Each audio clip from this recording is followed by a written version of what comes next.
Binibigyan ka. Oo. Ano first ball? 4.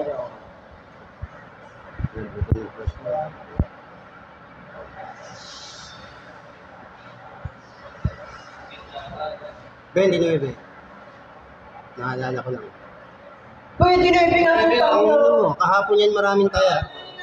Number 29.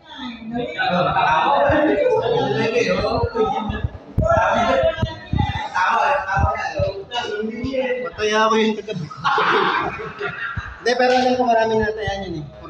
Eh, ang problema nga, tapos na yung birthday. 30 na ngayon yun, no? Ang inangayip na. Sa papel ko, wala na. 0 na yun sa papel ko. Ay, hindi. Hindi mapala. Kasas. Pwede ko ata,